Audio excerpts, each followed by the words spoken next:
Hello and welcome to another pen and ink lesson. For this one, I'm going to be taking you through the steps and the techniques that you need to recreate this great looking portrait of a zebra. I'm going to be using just a couple of fine liner pens and this piece of everyday white sketching paper. I'm going to start the lesson by taking you through some of the tips and the techniques in order to draw out the zebra just by eye, and it's something I always encourage you to do rather than using maybe a grid or tracing, because it's great practice. The more that you can improve those basic drawing skills, the better all the forms of artwork that you make are going to become. Now, just a little point or a few points about the reference photograph.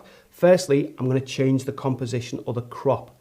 So at the moment we can see the head and quite a bit of the body, and I for one don't fancy all the repetition of these markings, not with a fine liner pen, not today. From a teaching point of view, if nothing else, it only extends the length of the lesson without adding any extra learning points in there. You know, once you've seen the first couple of stripes, the rest of them really are just the same, but repeated. Now, secondly, from a compositional point of view, one of the easiest and yet most effective ways to improve the composition of both a photograph and a piece of artwork is to simply get closer. And this is especially true of portraits and animals. So if we zoom in to something along those lines, I think that's going to make for a more compelling final piece than the original format. So very easy to do on an iPad, but don't worry if you don't have a tablet or an iPad. You can do this either by dragging the image into Microsoft Word, and I'll provide a cropped version of the reference photograph in the class materials. So I think something along those lines. And then the other thing that we want to do is duplicate the image. So there's the second version. And again, very easy for you to do this even if you don't have an iPad. And we're going to make this one black and white. Now what you can also do is just play about with the lights. So you can see taking the light up there, reducing it that way. So I'm going to increase the lights, and then I'm going to increase with that one we want and that one. So I'm going to increase the contrast. So you can just play about with that. And what you're looking for is a bit more of an illustrative feel. Now, all I mean by that is that the number of tones and values within the actual reference reduces. So a lot of the lights begin to merge within one another. A lot of the dark shadow shapes begin to meld into one another. So you're just reducing some of the complexity within the image. That makes life a little bit simpler with a medium like pen and ink, you know, where you can't really create lots and lots of subtle changes in value, not unless you're going to get very, very meticulous and take a very long time over your piece of art. So have a play about with that. I think something along those lines is good. What will happen is if you go too far, you know, you can bring up the shadows. There's all kinds of settings you can play about with. If you go too far, you'll start to lose some of the detail. There, for example, I'm losing lots of the detail in the eye.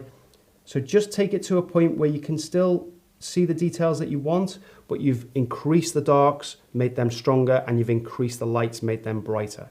I love really short materials lists, and when it comes to pen drawing, the list is about as short and as simple as they come. I've got a set of 6 Sakura Pigma Micron pens here. I'm going to be using 3 pens at most. You can buy those individually, but to be honest, the set of 6 is such good value for money, it's not really worth buying them on their own. Now, what I really like about the set of 6 Sakura pens is that the smallest nib, their 005, is really, really small, and it just helps you to create nice subtle areas of shading that you can't achieve with other sets. Now, in terms of paper, for ink drawings, you'll often see a lot of artists use a very hot pressed, very, very smooth paper surface because you don't really need any tooth for the ink to grab onto. However, I prefer something with a bit of tooth, so this is just a regular sketching paper. It's cheaper, but also it allows me to create more hit and miss marks, more broken lines. When you use the pen at a shallow angle, you can create this really, really thin hit and miss broken line, and it just helps to create a little bit more interest, a bit more character, and a little bit less of maybe an illustrative feel to your artwork. The only other thing to mention is obviously a pencil for the outline drawing, but I've also got this white pen. This is also by Sakura. It's called a Gelly Roll pen. And when I'm working on white paper, this is more for touch-ups right at the end more than anything else. So maybe if I block in an area with too much black and I want to add some white hatching back into that, maybe a highlighter here and there. I can do that to some extent with the white pen. You don't need this. I'm going to try and avoid using it, but you know, if I've had a little bit too much caffeine and the handshake's in the wrong place, it's there if I need it.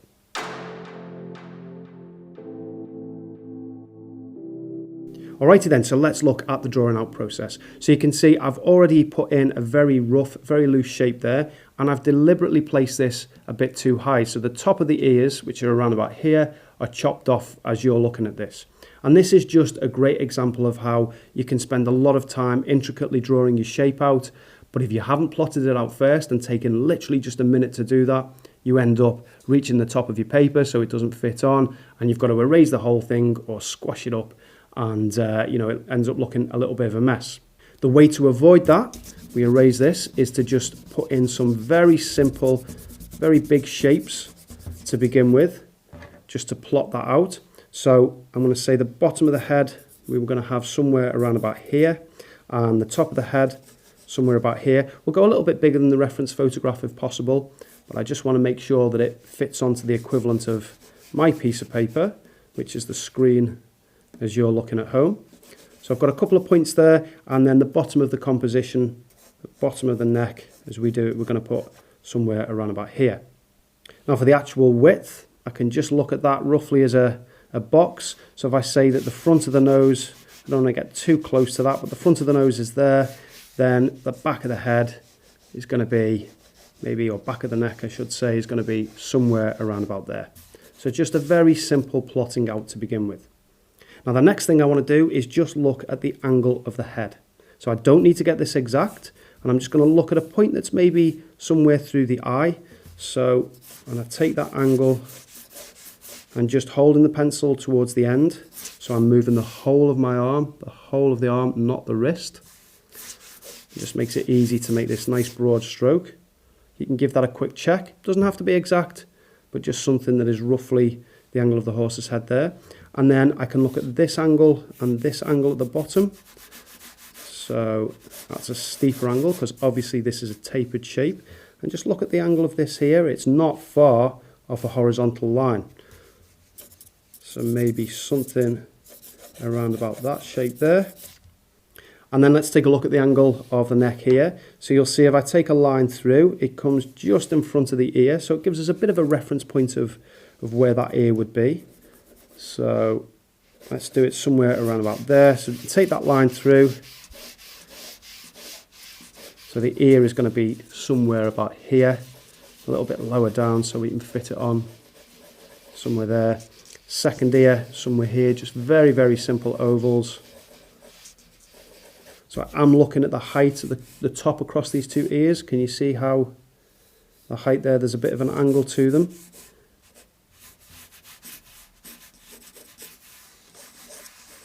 Okay, and then the back of the neck has got an angle to it, again, which is tapered comparative to this one.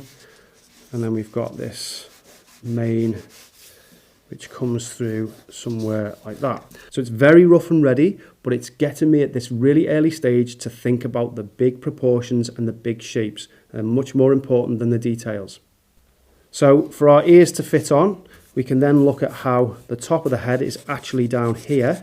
So now I can just start looking at a bit more of a firm placement. So side of the pencil, you know, I'm not looking to put any intricate contours in. So I'll look at this angle here. Maybe could do with being a touch steeper. Let's check that one as well, maybe a touch steeper for that one. Okay, and our mane, I can look again at straight lines and angles. Okay, let's go back here to this part of the head. So now I can look at this negative shape here. What kind of a shape is this here? So this area. And that will help me to judge the distance. So rather than just making this line and thinking, oh, how much further do I need to take it before I then break down into this neck point? If I look at that shape, it makes it a much easier judgment to make. Okay, and then the jaw just comes in around there, so you can see that line. If we take a straight line up, it goes through the center of the ear, so you can see I'm out. So this ear here needs to be closer, or the shape of this needs to maybe be a little bit further down here, just a little bit bigger.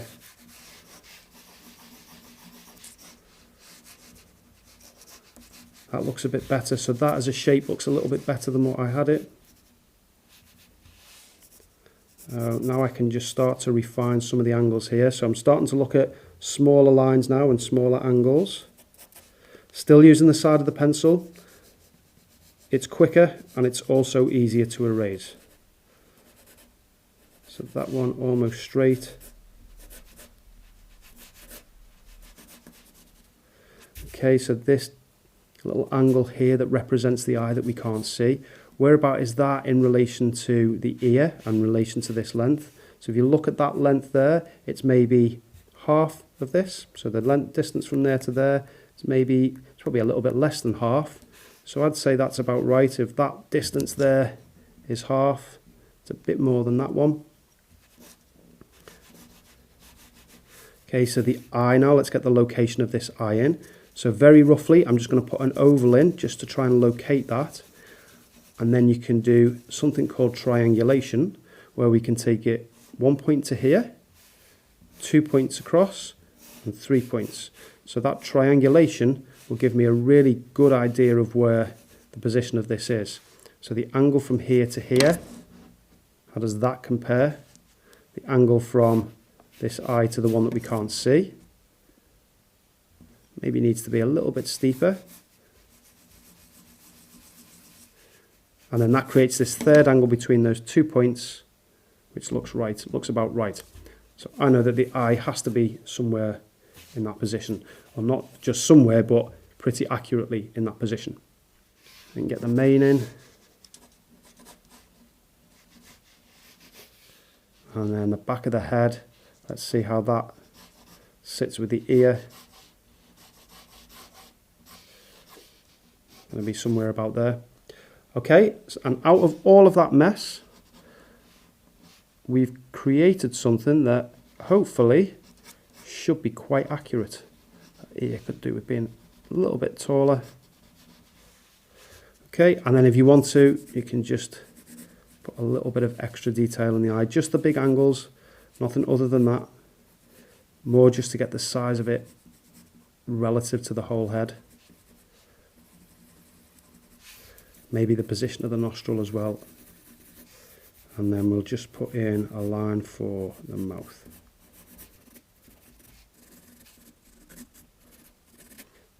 So that would be stage one. I can now erase all of these extraneous marks, lighten up the marks that I'm happy with as well. Really, really quickly. This is what the kneadable eraser is perfect for. Don't need to use a lot of pressure either, because I've used the pencil side on. This is a 2B pencil, by the way. I would probably use a HB or a B, but it goes a little bit darker, so shows up a little bit better on camera. There we go. None of these lines are going to be visible by the time we've finished the final drawing. And you know, even if this was going to be really photorealistic, if it was going to be a photorealistic pencil drawing, this still wouldn't be an issue. These lines are not going to get in the way. Far less intrusive than grid lines, for example. And it's just got a much nicer feel to it than a tracing. So stage two now is so much simpler because you've got this in place, and that's simply going over your contour lines with more precise marks. So you can start wherever you want to. Start to look at these smaller angles. I still like to keep quite straight lines, quite straight edges. It's only towards the final rendering process that I put in all the intricate curves, but wherever I can see a straight edge, I like to make use of that. But what I don't have to worry myself as much over now is proportion, because I've got that down, I've got that in place. So I can still look at shape. I'm still looking at this as a shape here. I'm not looking at line that goes all the way around the perimeter. I'm looking at individual shapes. So there's a nice shape there. How does that compare to that one? And then look at this nice break point here. So we've got this nice angle. So let's see if we can recreate that angle there. And one thing you have to be careful with an iPad, the disadvantage you've got over using a photograph, is that it's so easy to zoom in and out that you quickly forget the proportion of the size at which you're drawing. So you look at that and think, oh, my line there, my distance is too short. But it's fine relative to the size that you were drawing at originally. So just something to bear in mind. It is something that can trip you up quite easily. And having said that, I think this needs to be a little bit further back, because if we look, we take that line up through, it touches the corner of the eye. So just a good example of how you always need to continue observing. Okay, for the mane, I'm just going to use a broken line just around the angles that I created.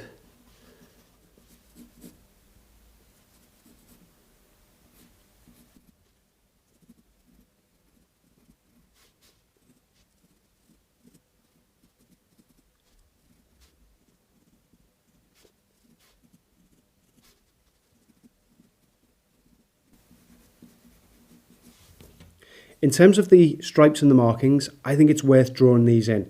You know, if it was a really loose and impressionistic study, then you could get away with rendering them as you go along.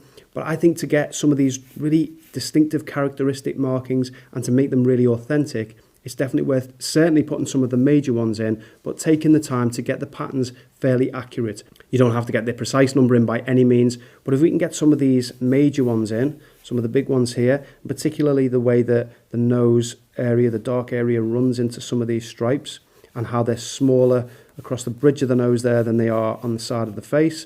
Those kind of characteristics are going to really improve the authenticity of your final piece. So I'm going to put those in off camera. I'll come back in and we'll start with the pen. Okay, so there's my markings in place. A couple of quick points. Firstly, do look out for the contour lines, so the way that some of these wrap around the different structures, the different bone structures within the zebra's head, because they are definitely going to help you create this greater sense of form, this solid nature to the skull. And remember also that every set of markings on every zebra is completely different, so don't obsess over getting them exactly right. Just look for the overall patterns of larger, thicker stripes on the neck, smaller, thinner stripes on the bridge of the nose, and the way that they move around the shape of the skull. All right, so we can leave the pencil aside now and go in with the pens. So this is going to be the last time I do this, but I'm just going to take the kneadable eraser and just gently go over the markings I've put down. Don't worry, you won't lose them.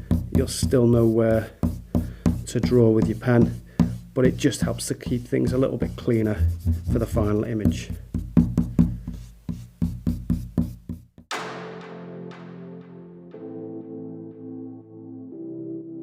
So you've got a couple of options now when you first go in with the pen. One approach would be to create and re-establish an outline. So go over all of the markings with your pen that you've just erased with the pencil. Personally, I find that a little bit tedious maybe. The second option that I prefer with pen and ink is to work on an area with some detail and then almost to spiral out and move around the drawing. With this second approach, you're more likely to spot any lines or areas where you don't want to create this harsh outline. So if you look at the ear, for example, you can see how this is a nice light value and it shows up against the background. So we've got to put some kind of a line down because our background is white. So we've got to create something to separate the form from the background. But this is probably an area where I want to use a really thin hit and miss mark as opposed to a really solid black line. And I'm more able to see that when I get to that area and deal with it, as opposed to kind of quite mechanically going around the whole thing as an outline, where you tend to get a little bit lazy. All right, so onto the eye. I've got one of the smaller pens here. This is the 02 in the Sakura Pigma Micron. It's a 0.3 millimeter if you're using another brand. But to be honest, it really doesn't matter as long as it's a small pen. Don't obsess over the size. I could quite as easily picked up maybe a 0.4 or 5 millimeter pen, just something with a nice small nib so you can get some nice sharp detail around the eye area. So all I'm doing just initially is establishing the outer edges, the outline, and I'm happy to outline these because I can see that they are all quite dark values. So we've got this little piece here. It comes off.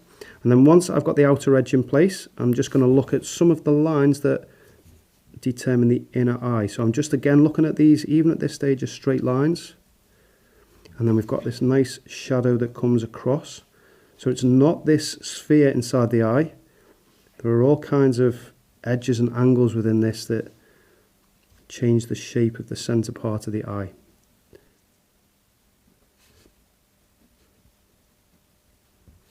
Okay, and then I'm just going to leave a little area there, just be mindful of where that highlight is.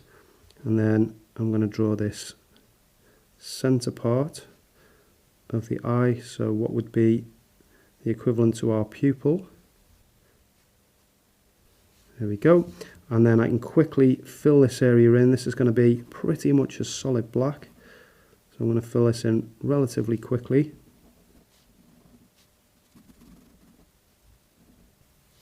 There's a few little just eyelashes just there, so maybe I can just leave a couple of bits of the white paper showing through just to give a sense of those. Okay, so with those darks in, let's just put in the dark of the eye. Just the darkest area. And then I'm just going to put in some of the darkest tones, the darkest values and details just around this bottom part underneath the eyelid.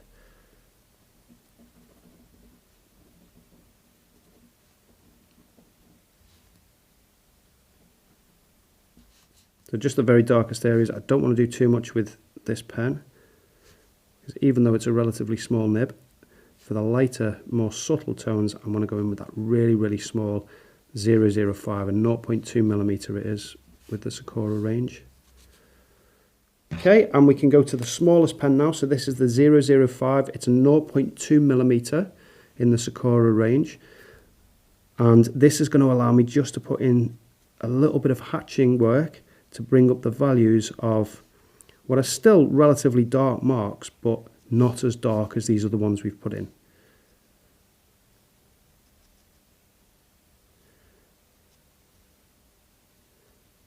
So all I'm doing is looking for the lightest areas, like here and here, for example, these two white highlights.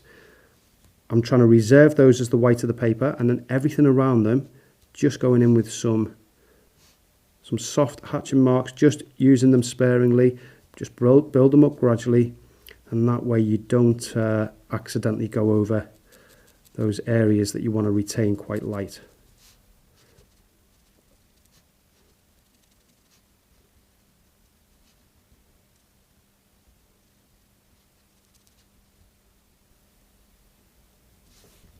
Okay, and then for the center of the eye, let's just look how, if I just zoom in again for you, look how this area here is slightly darker. So this crescent shape here is, it's not as dark as this area, but it's darker than this highlight area in the inside. If we actually move to the black and white reference photograph, or sorry, make this one black and white, we can zoom in and you'll see that this is one dark value, then the next darkest value is this one, and then you've got a slightly lighter value, and then this is left as the lightest value.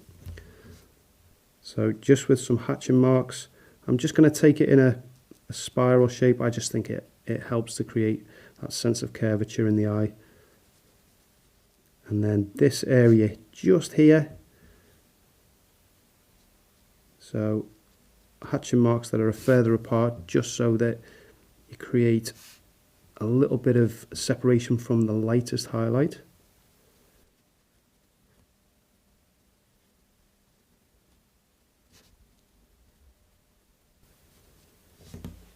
Okay, and while we're in this area, let's just have a look at some of the subtle shading that we've got in and around the eye. So look at this top area here. It doesn't go from this solid black to this white, this completely pure white.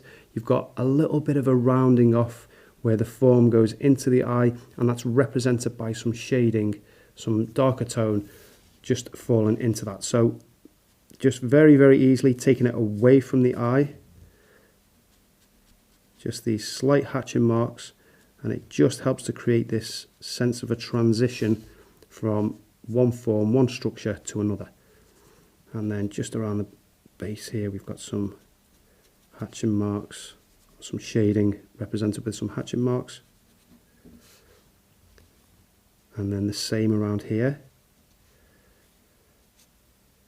Just a little bit of detailing. So I'm just putting those in with hatching marks. I'm not just putting these lines in. You see for these areas here, I'm not just drawing these in as lines because they've got a little bit of thickness to them, a bit of weight to them. I want to put them in just as very, very small hatching marks.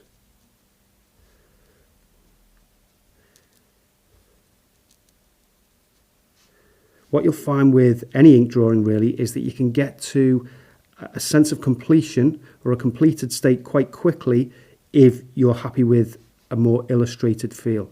So where you've got these very definite black and very white tones and not a lot in between. But the more work that you put into it, the more of a fine art feel that you'll get.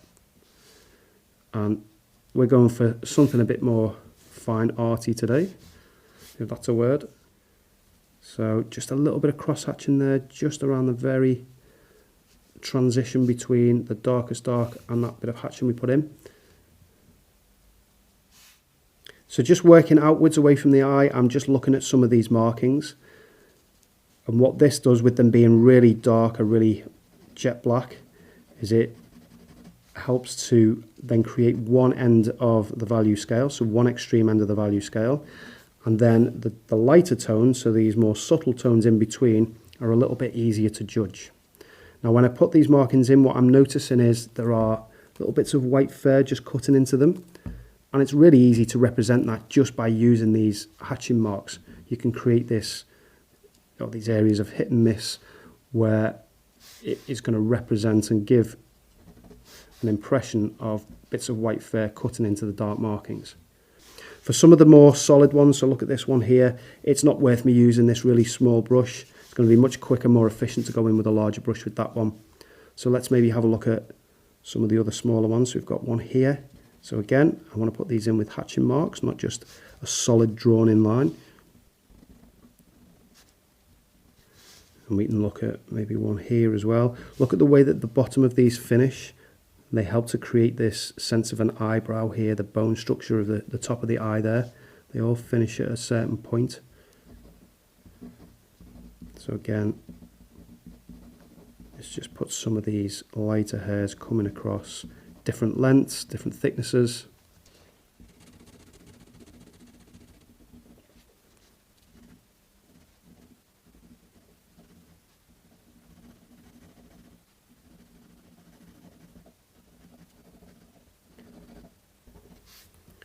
Okay, let's just put this one in here, or just the beginning part of this one.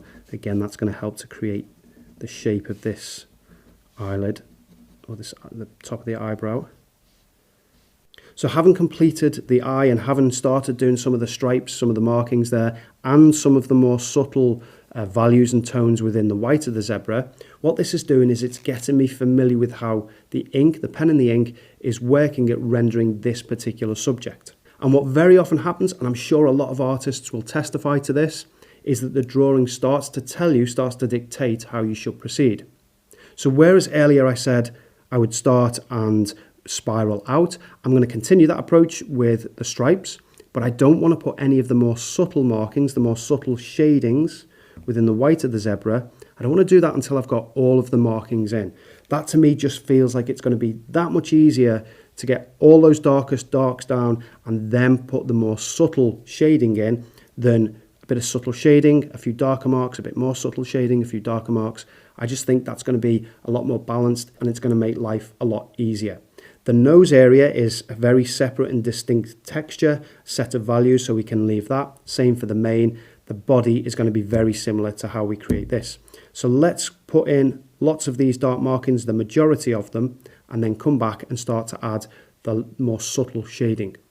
So I'm going to do these off camera, but some of the things that I'm going to look out for is the fact that they are not all jet black. So look at those on the forehead there. If you defocus your eyes, these are actually quite light.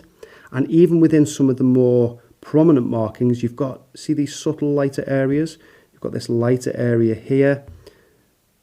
We've got rid of many of them by increasing the contrast initially on the reference photograph. So that does save a bit of time and complexity. But even so, just be mindful as you render these that there are some lighter areas and darker areas within each of the stripes. And the way that you approach those and tackle those is to use your hatching marks. So you can fill in an area like this with solid black, for example, and here, but if you get to a slightly lighter area, just allow some of the paper surface to show through. So I'm going to complete those off camera. I'll come back in. If there's anything that comes up, there's anything different, I don't think there will be, I'll mention what that is.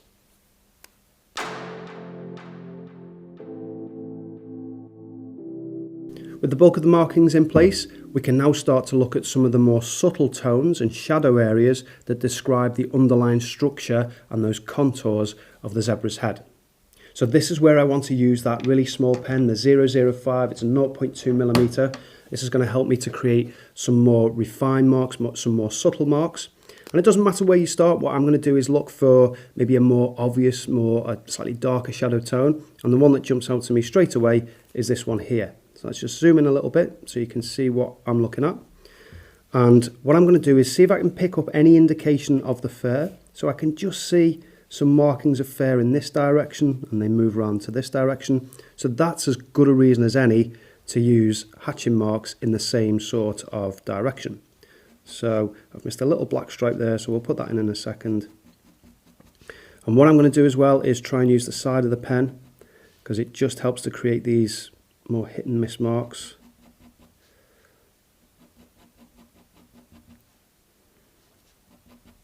So just looking at where that shadow tone starts and finishes, it gets quite dark in there. We can put a little bit of cross hatching in, or maybe just work up the hatching a bit more so the lines are closer together. That's what creates those darker values. So all under this area around here is really quite dark. So let's just get our bearings, just re-establish this bottom line. There we go, and then I'm just going to switch the angle just to help describe that, describe it a little bit better. And all of this area here is going to be quite dark, so let's just take the hatching marks all the way through.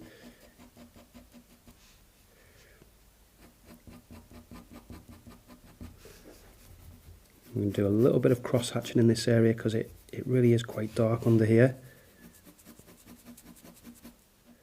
So around here it's really getting quite subtle, isn't it? So there's a little bit of a darker area, but it is very, very subtle. So really using the pen on the side, and hopefully you can see that creates this broken line, this almost hit and miss effect.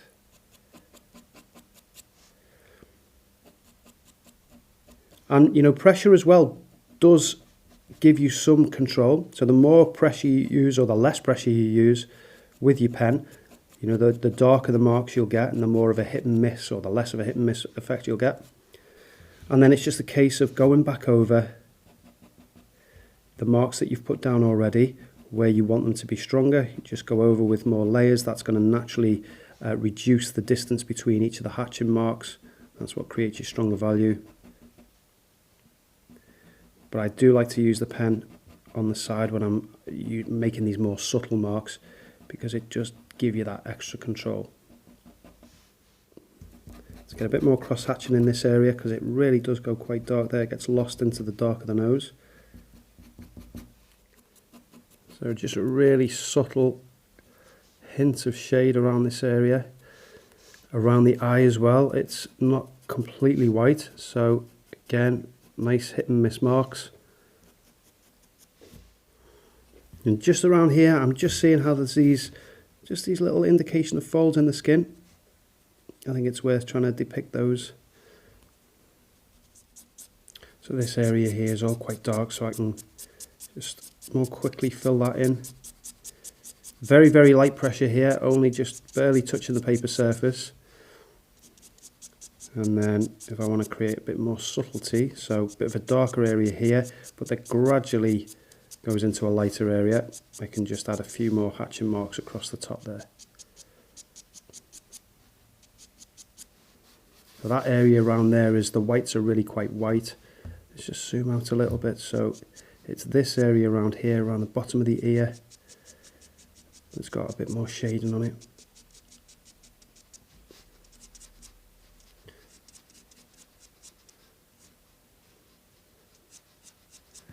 Just while we're here, just go into the ear. So I'm trying to follow the shape and the contours that I can see within that.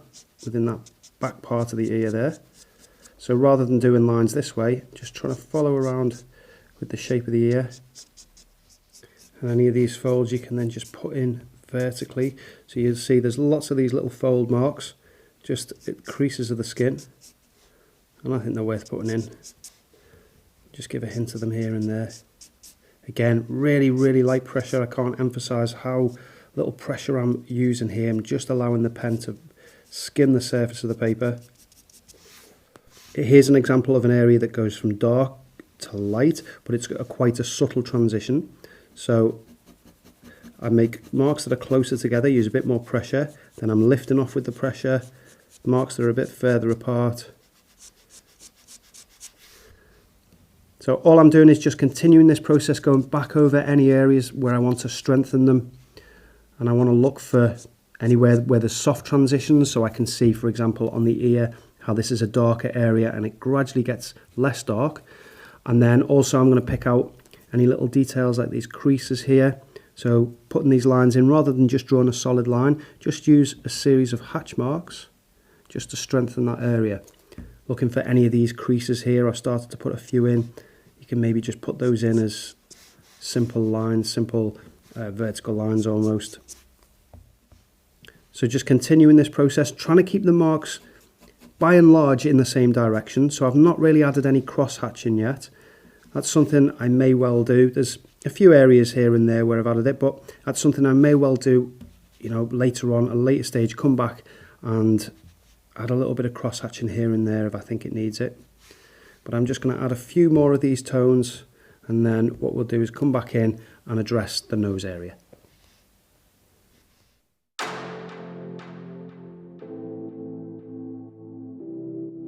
Alright then, so the nose. So I've got a slightly larger pen. This is again 0.5mm, the one that I used for the majority of the stripes.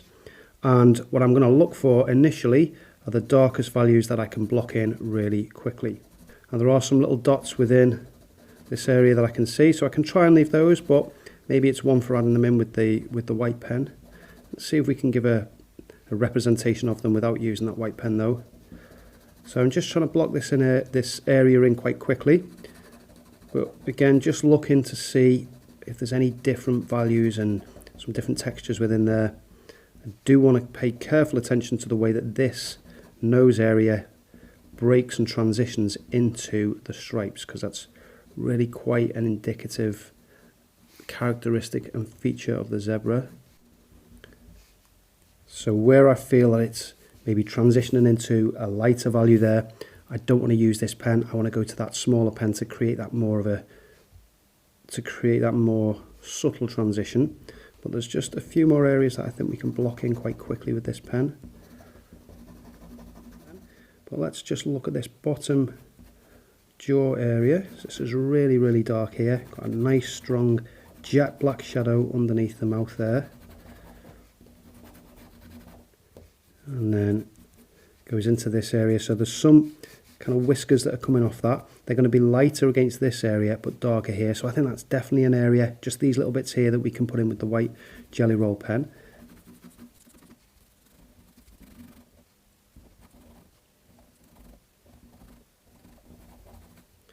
And then let's just fill the center area of the nostril.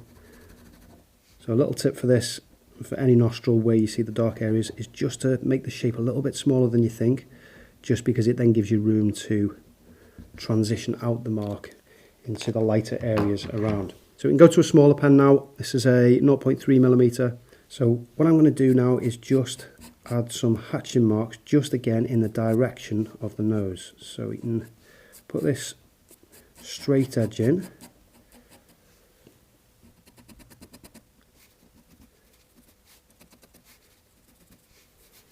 So this area here is quite light, isn't it, in comparison to the dark tones around it. So I'll just be conservative around that area. So all I'm doing is just getting a feel for the different shapes and contours, but at the same time just trying to obviously fill some of the white of the paper in. And then we'll just try and curve that around the top edge there.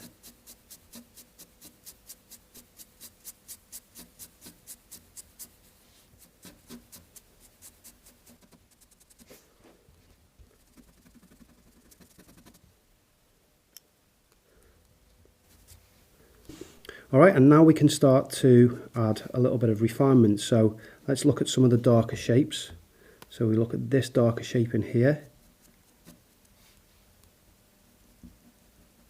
And just do a little bit of hatching and cross hatching, additional hatching, some cross hatching just to bring the value of that up. So this area here is darker, isn't it? So we've got a little darker shadow area there and one there as well.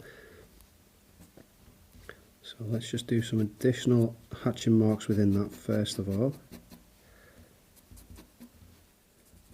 And then we've got some of these little creases and wrinkles on the nose, so let's get a few of those in. Okay, and then let's just start to break up this shape with some of these little details and dots and dashes that just break the edge up and the shape as well. Some down here as well, some of these little tiny dots. And where the nose meets the rest of the head, we want to just fade that area in, maybe add a few of these little dots again, a few little details, again just to break the shape up. This area is not white of the paper, it's not a white highlight, it's lighter than other areas, but if I just do some hatching over that just to tone that down slightly.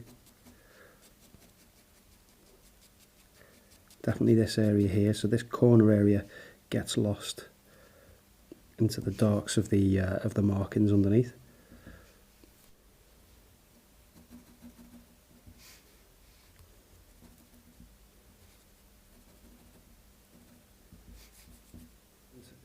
Okay, and if you defocus your eyes and look at this one and then compare it to mine, I think this whole area is still too light. So just be bold, take the pen all across that area. Same for this area as well.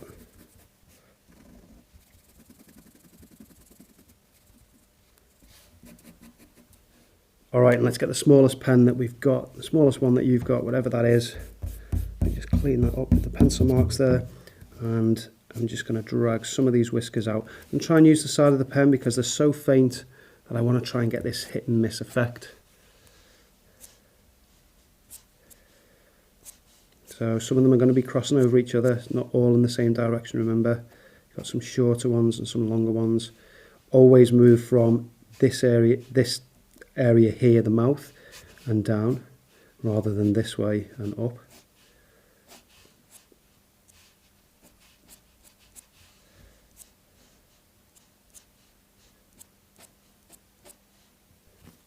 And then what you can do, if you've got it, your Gelly Roll pen, is just touch in just a few of the lighter hairs just to break up the bottom jawline there. Only needs one or two, really, really subtle.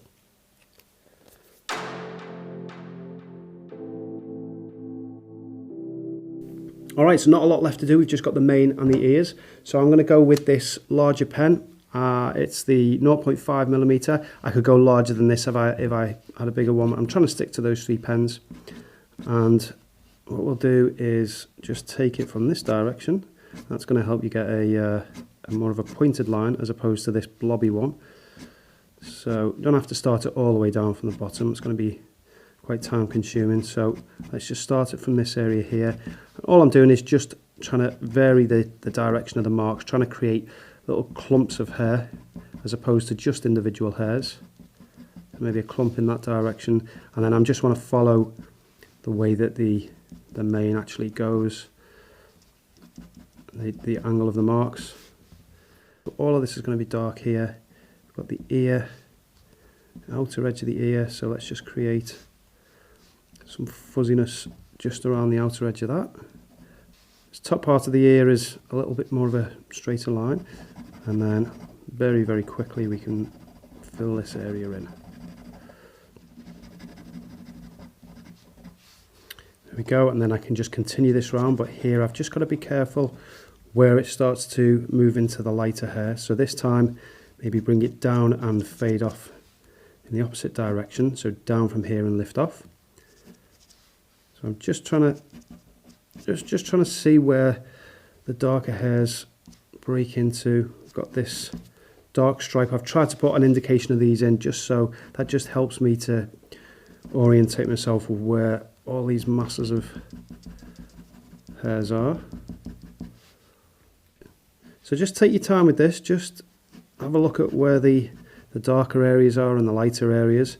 Just try and put it in as shapes, so triangular shapes mainly. So I can see a little triangular shape there, and then there's this bit of lighter hair in between. Now don't worry about any of the details within the lighter hair, it's not all going to be completely white, we're going to have to tone some of that down. But initially I would say get the blacks in first, reserve the area for the white that you want, and then we can come back to that. I think the key as well to get the nice texture at the ends of the fur is not to move the pencil, the pen even, backwards and forwards, but to move it in one direction and lift off. You move it backwards and forwards, you don't get that nice soft edge right at the very end. Okay, and then maybe with a slightly smaller pen, we can start to create some of the subtleties within the lighter hairs. So this now is just working in the opposite direction, so from the top and lifting off. So it's up here and lifting off.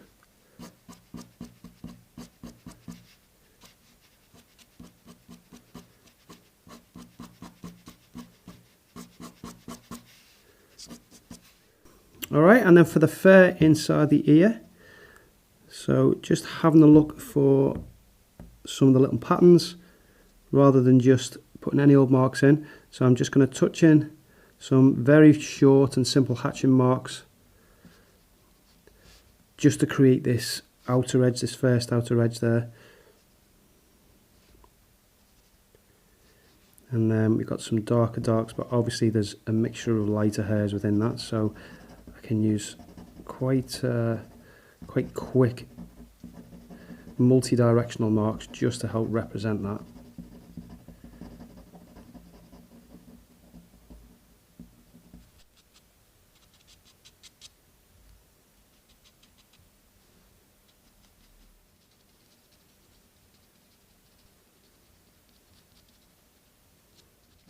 And for this ear, I want to be really subtle because it's essentially just a light shape that stands out against a darker background. Obviously, because we don't have a background on the white paper, I've got to put a line in to represent the form, but I just want to keep it quite a soft, slightly broken line, just so it's not really strongly outlined. Very slight touch of tone here and there. Again, just to negatively draw in some of the clumps of hair.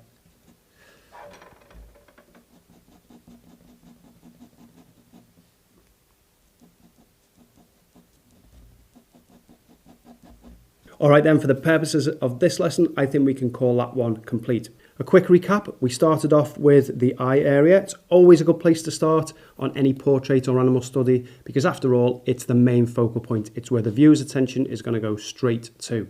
So it's a nice self-contained little shape, something that you can get in quite quickly and starts to get your hand and eye coordination nicely warmed up. And then moving on, we looked at some of the darker stripes. What that does is it establishes the far end of the value scale, so the darkest end of the value scale, and you can also put them in quite quickly as well. So you feel like you're making a little bit of progress, a little bit more quickly than if you put in some of the more subtle tones.